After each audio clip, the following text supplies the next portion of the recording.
Press conference is dedicated to the development of medical tourism and halal tourism in Russia and OIC countries.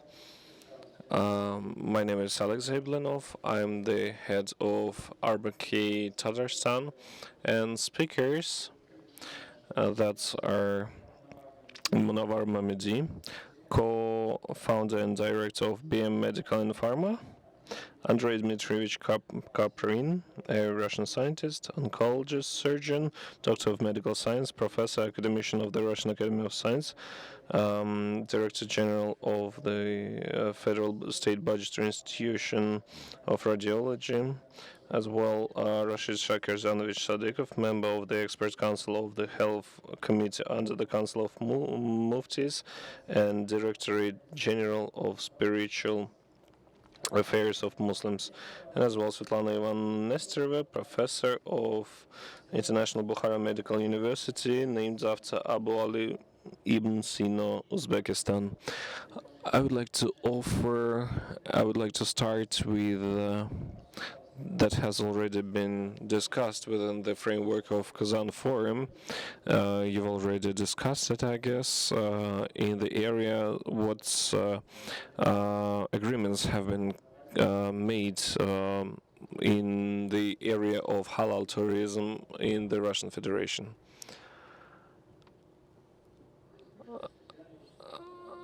Thank you very much for the presentation. Speaking about the development of healthcare tourism, halal was the topic of my speech on the forum, and here I would like to say that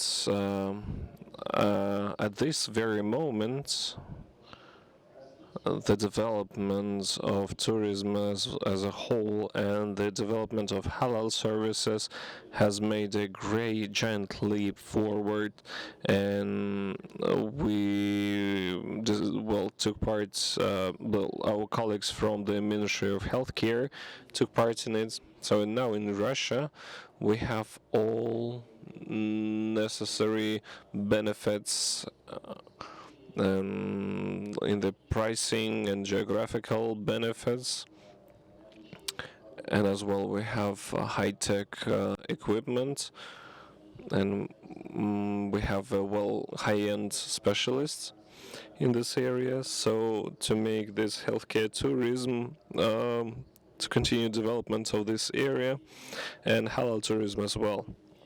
In his report, Dmitry mentioned that in many of his centers there is not just like a necessity for these services, but the current state of affairs is that like you cannot provide healthcare right at the moment. Thank you very much, Rashid Shakir Zanovich. Thank you for presentation. It is a very interesting topic that will that would receive a development in our country, and we have quite high standards of surviving in oncology. Survival rate is quite high, so it's very comparable to other high-end world-class centers, for instance, in the USA. So our report is clearly transparent to the healthcare. So that's why, like, we can see all the numbers, and it's a quite competitive industry. And speaking about pricing strategy, we have quite classical school comparing to other countries. So that is why the treatment protocol is not patient-oriented.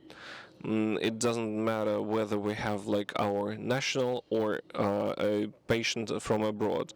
Well, in some countries there is a tendency that business partners they can reduce the protocol of treatment, especially if you don't have a supervision from insurance companies in the country.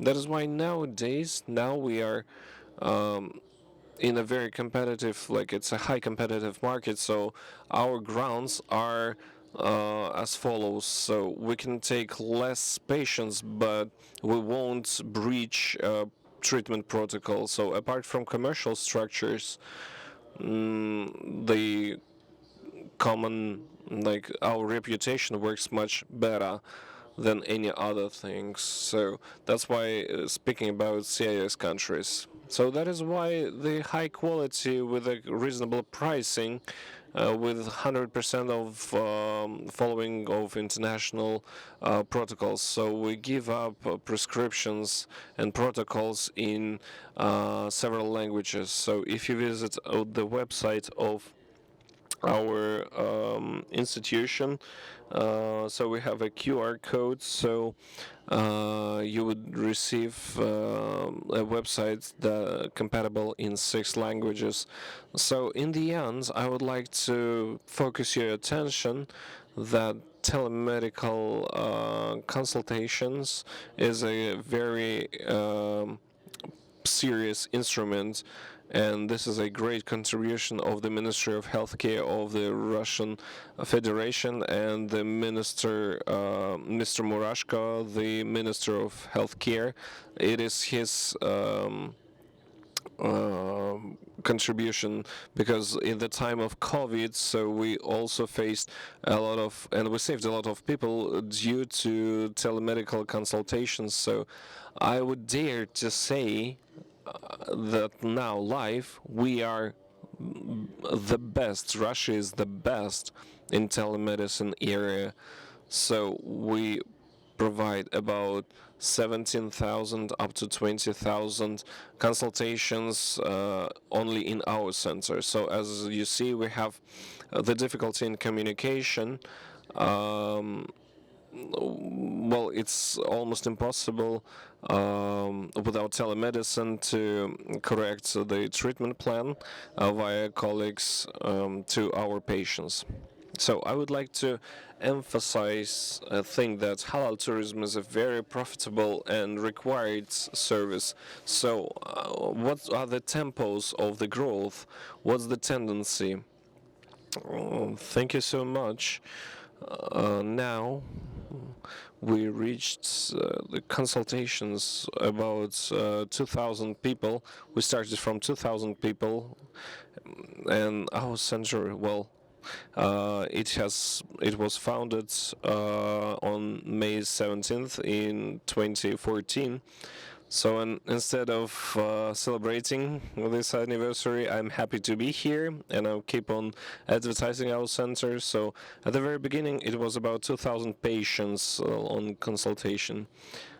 So about 7,000 people, and the general number of patients from other countries with ambulatory about 3,700 people. So it's either surgeon or stationary treatment. So we earned about 390 millions rubles approximately. Comparing to world centers, I would say it's relatively low income, but we're working mostly with CIS countries, and in its majority, I would say the countries that are Tajikistan. Just think, the second one is Ukraine, so 13.7%. So oncology forces to break, and the language barrier forces to come to us. Speaking about Uzbekistan, Kazakhstan, and Armenia. So it's like the in the order of decreasing. So, and speaking about how taking treatments in hospital, so it's Kazakhstan, then Ukraine in the second part, speaking about in-hospital treatments. So Kazakhstan moved to the third place. Armenia, Uzbekistan are follow up these countries. So these are the figures. I would say that we have unique tools and technologies. I would enumerate some of them. First of all, we provide well, a very little amount of endoscopy of the throats and laparoscopic without cutting. So we also delete the whole tongue with the tongue cancer, and we synthesize tongues with tissues. So with the and we have the photos. So where the young people they are able to speak. So say that now we see the growing number of oncologic localization. So that is why like the cavity, the mouth cavity, and the tongue as well. So as well the mammal surgery. So also we make prosthetics within the tissues of the patient. So it's a very advanced technology. So we are the leaders as we have different cyber knife technologies, proton accelerator. It's a very rare therapy. So there are only two centers in Dmitrovgrad and in so it was this technology was developed in Soviet Union. So gamma knife, cyber knife, super localized and radionucleus, different radionucleus. What's the problem with radionucleus? So sometimes the treatment of the patients that already have the terminal situation with metastasis, and these patients have a low percentage of surviving. But the Ministry of Healthcare, with the use of legislative system, now we are kind of nuclear drugstore. So we pick up the nuclear, we implement it with GNP, so it's not transferable. So this will have a big pilgrimage to this area. So as a lot of these patients have been rejected from other hospitals, and we have a drugs called heptaryl named after our center, as we have a special platforms that we put to the tumor in the liver. So this is the unprecedented leadership. Only one more center in Germany, and in the US there are two centers that have this apparatus. Thank you very much. Probably journalists haven't understood everything, but the most important thing is that you need to do, you can receive this treatment here in Russia, and probably Russia Zanovich wants to add something. It's just a part of the achievements in our country. Achieved thanks to the government program, and according to the forecast of experts, by 2025 number of Muslim tourists will achieve 160 million people, with the total expenses of over $220 billion. So it's one of the areas for development of halal services. And I would like to give the floor to Ms. Mamadi. Thank you. We are representing the sphere of medical tourism in Turkey. So what can we tell you about us, and what we are different from all this? So Turkey is different from all the medical tourism because it's focused on development of healthcare, pharmaceutical industry, and high quality healthcare, because clinics have special structures where about 200 interpreters are involved just in one clinic, and a lot of universities, institutes are involved, and we have a lot of robots. What attracts people to Turkey? So if we are speaking about cancer, it is gamma knife, ultra knife, ultra surgery, radiology, diagnostic system in 4D brachytherapy, and the diagnostic as diagnostics is very important because you need to identify the disease first. And as far as the clinics are equipped with high quality equipment, it meets patients to do that. And any patient who cannot receive surgery in his own country, in case of cancer, breast cancer, and surgery, they are searching for the new options, and Turkey now offers these types of surgery involving not only surgeons but neuronavigation groups for urology. And so the reproductive function is preserved for men, for example, and as for breast cancer, women stay alive. The percentage is very high, and if a woman cannot give birth to a child, still she keeps her fertile function. And Russia and Turkey have come to an agreement that we will serve these problems jointly, and we need to have common protocols to.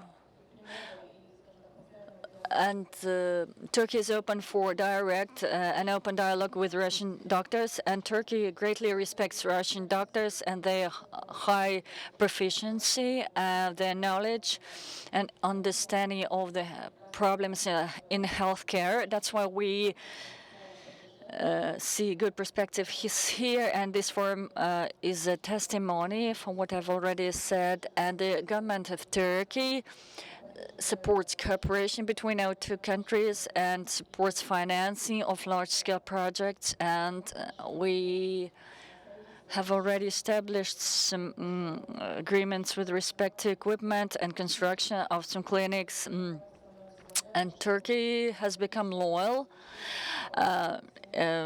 as you can receive European quality of curing here at a moderate price. For example, it's very important for females. We can preserve health for aged women. We can offer surgery. We're not afraid to offer surgery for aged women 80 plus, and for infants, it's like a jewelry. The child is small, and our clinics permit to conduct very precise surgery operations. For example, there was one child who was offered 3 surgeries stage by stage in Kazakhstan within half a year, and here in Turkey we cured this child within 7 hours. It was a surgery offered to him, and it is all possible thanks to new technologies. We had just a meeting with representatives of the ministry, and we hope to hold the respective master classes for trainings. And Turkey is not only about money, it's about health, about mutual ties between the countries. And cooperation between doctors and training. And we want our young doctors to receive high-quality training as well. And medical tourism implies such things, and it's very important for Russian doctors as well. Thank you for your very detailed story. I'd like to give the floor to Ms. Nestorova. Could you tell us about medical tourism in Uzbekistan? Thank you for your attention, dear colleagues. I represent Bukhara Medical University, named after Abu Ali Ban Sinan. He is an ancient scientist. So medical tourism is a new area of development in Uzbekistan. Today, modern medical centers operate in Uzbekistan. They offer surgery, stomatological services, and the majority of the centers offer their services against international insurance, and our university trains high quality doctors in various fields of medicine, like recovery medicines, according and on the Shanghai Organization for Cooperation, we are launching the respective hotel where tourists can receive high quality medical services, combining medical treatment and rest. It will be available both for local population and foreign guests. We offer laboratory examinations, tests, and key medical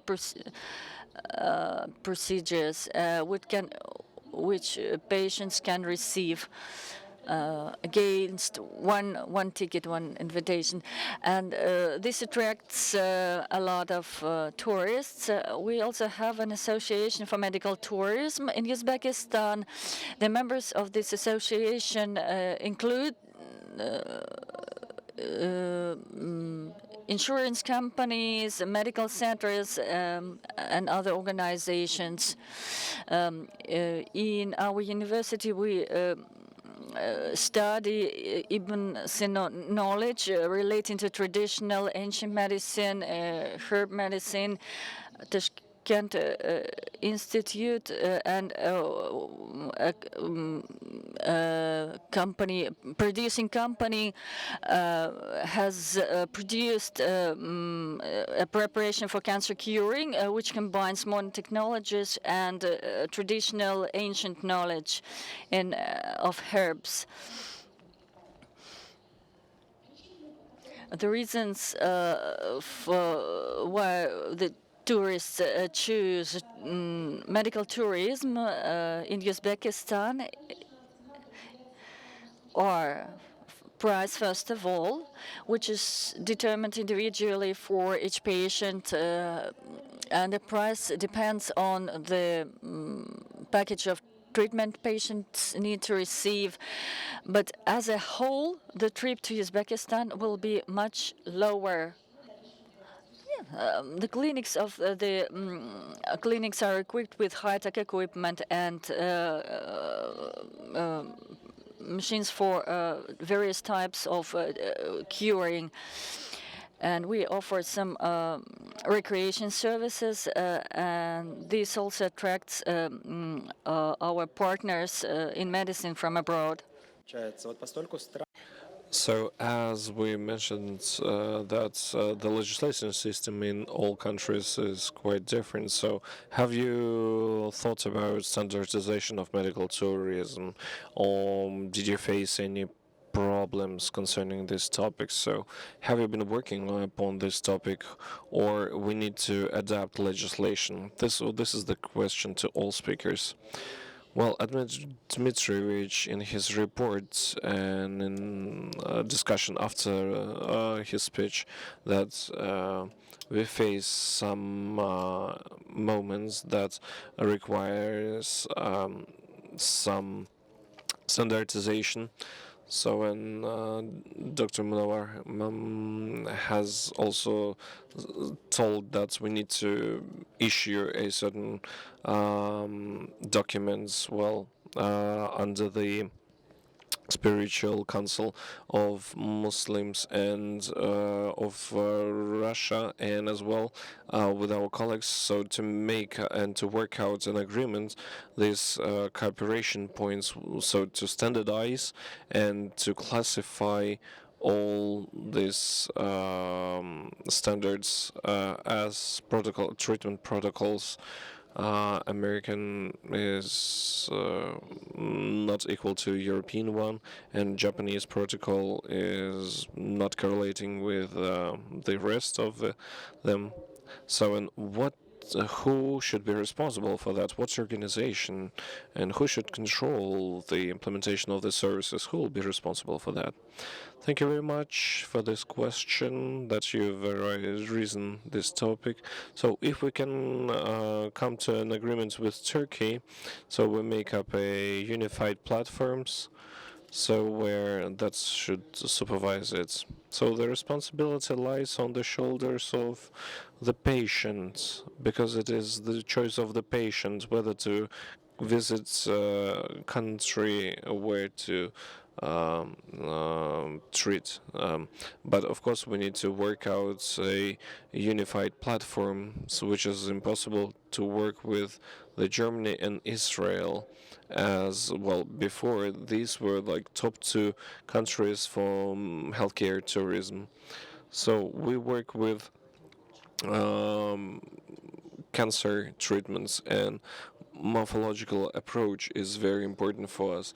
As the patient, like we started to treat the patient in morphological manner, and but then like we receive pathomorphosis, so the tumor starts to change. So and we need to verify whether we make proper treatment or no. And sometimes we need to take biopsy one more time. So and the problem is that these initial tumor samples they were left in a different country, and that's why like we're not sure what drugs, what medicine should we use, because well, the patient can receive highly toxical drugs, but their efficient would be not really like good, because we can have a lack of success. In some countries, the problem that the lack of personnel is 78% of pathomorphologists. So that's why a lot of drugs, a lot of medicines, that's why you should prescribe as a certain line of chemotherapy. In the instructions, it gives that there should be genetic and molecular research should be done, immune study. So, and if you don't have these initial samples of tumor, how should I prescribe this medicine?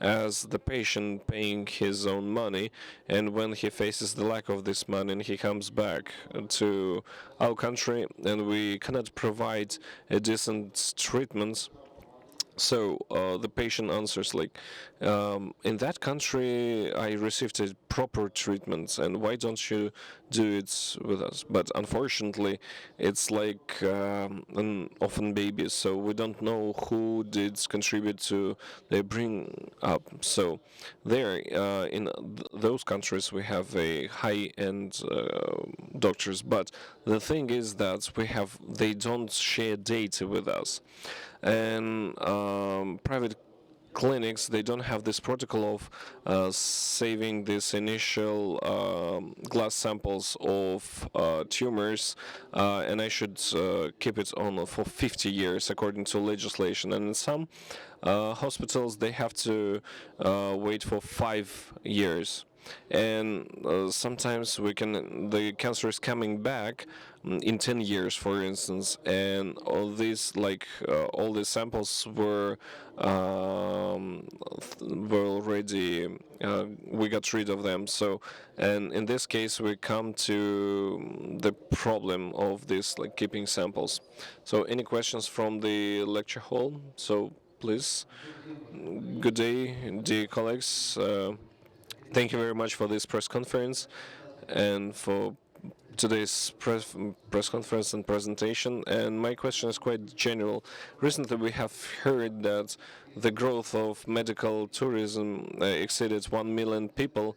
What should be done in Russia, as we have 15th anniversary Kazan Forum? So, what should be made to increase stability and to enhance stream of medical tourists, and how should we provide medical centers and clinics, because you know that medical centers, they they are overregulated by a lot of standards, and is there any supportive authority that would contribute to the cooperation? And the second question is it possible in cooperation with the Ministry of Tourism, halal committees, Ministry of Healthcare of the Russian Federation, to provide halal services, halal tourism, as we have a gender question in the standards, so the medicine itself, so to exceed some side effects, and how should we develop sustainable development of medical tourism in our country. Within our discussions, we touched upon this question. So nowadays we have a good understanding from the Ministry of Healthcare, as we have a certain legislative initiatives in the development of national standards in the Russian Federation. So to take a good care of these halal standards in medical sphere, as apart from the necessity to make our country capable of competing with the world clinics as well, we have a demand of the inner services from our inner population. So, apart from medical services, all other services need this halal requirements. So that's why adaptation of these norms on the Spiritual Council of Muslims of the Russian Federation. So there are a lot of participants of the heads of some medical institutions and specialists in different areas of medicine. So in they as well can consult and help to implement somewhere more, somewhere less demanding standards. So some clinics they have already standardized in Tatarstan on the halal requirements. They already have certificates that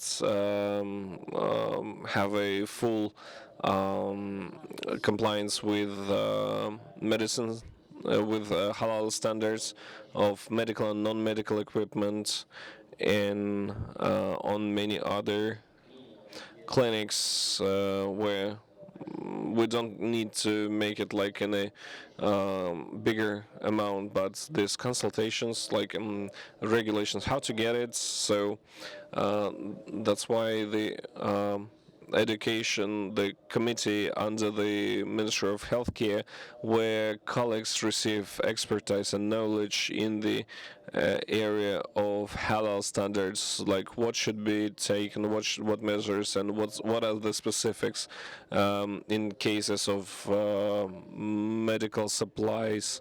And also we work with the students of medical institutions, medical universities, and as well they see how the work is implemented, and in their further activity they would be capable of taking into consideration this halal standard. Thank you very much for this quite to the point question, which has a quite demand here. So what is really good that we can hear that from our authorities of our country. So we receive support, and when we have support, it gives us the will and the way to implement that. I would like also to add the question of Turkey. So the Turkey is in top five medical tourism, and as doctors, we are quite aware that not every patient can come to Turkey. So there are some places the way like the Turkey is unreachable from that place. So that's why we provide online consultations for our clients, and in the last 3 years we we make workshops for in cooperation with Russian doctors. So, for instance, the opening days of Turkey doctors in some regions of Russia, and also it attracts some neighboring satellite cities, so people can visit and get medical treatment there.